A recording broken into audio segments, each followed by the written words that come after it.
billahi minash shaitanir rajim. Bismillahir rahmanir rahim. Toutes les louanges sont à Allah, Seigneur des mondes. Ô Allah, envoie tes salutations sur le prophète et sur sa sainte famille.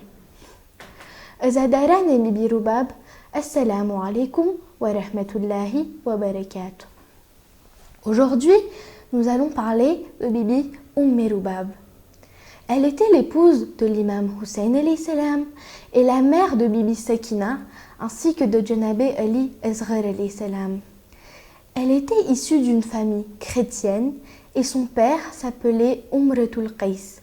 Elle habitait au Yémen. Son véritable nom était Salima. Après le décès du saint prophète, Umratul Qais alla à Medina et se convertit. Après s'être converti, il dit à l'imam Ali alayhi salam qu'il voulait marier ses filles dans les familles pieuses.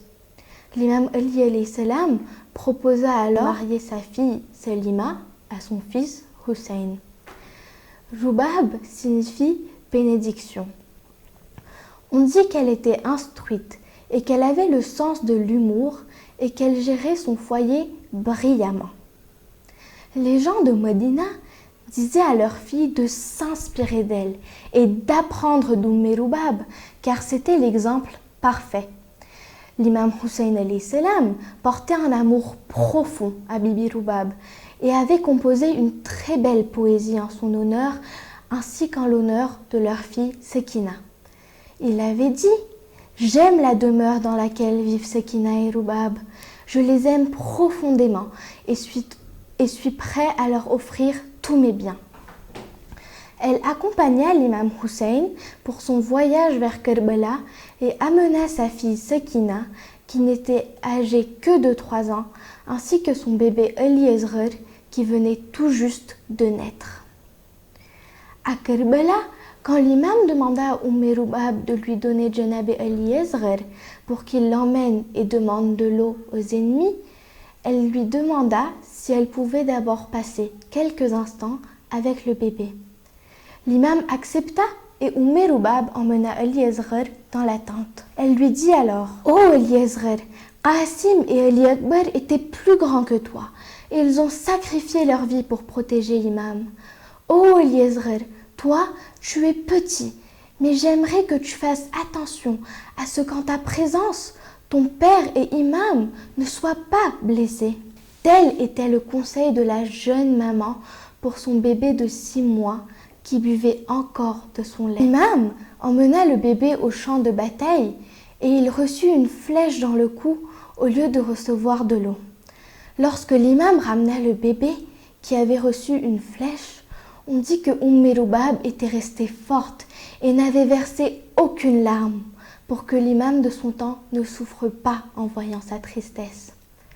Elle a été captive avec les autres femmes et a été témoin des maltraitances subies par sa chère et tendre Sekina, sa fille, âgée de 4 ans, qui rendit l'âme dans la prison de Cham. On dit que Bibi Rubab ne s'est jamais assise à l'ombre après l'événement de Kerbala, car elle se rappelait du corps de son époux et imam qui était resté au soleil sans cophone.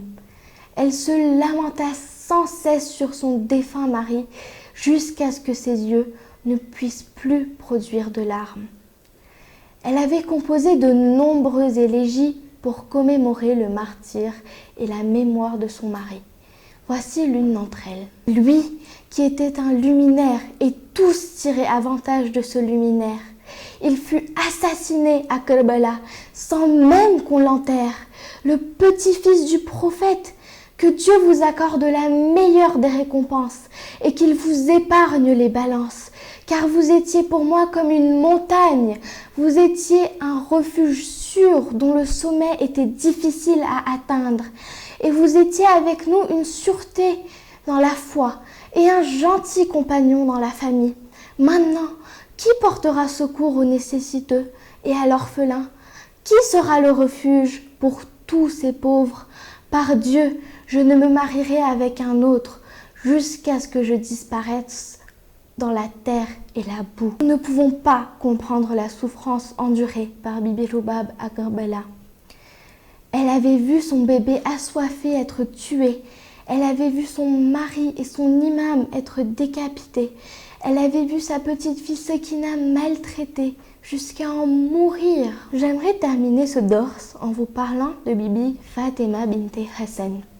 Bibi Fatima bint Hassan est la fille du deuxième imam, Imam Hassan alayhi salam, l'épouse du quatrième imam, l'imam Zainul Abidin alayhi salam, et la mère de notre cinquième imam, l'imam Baqir alayhi salam.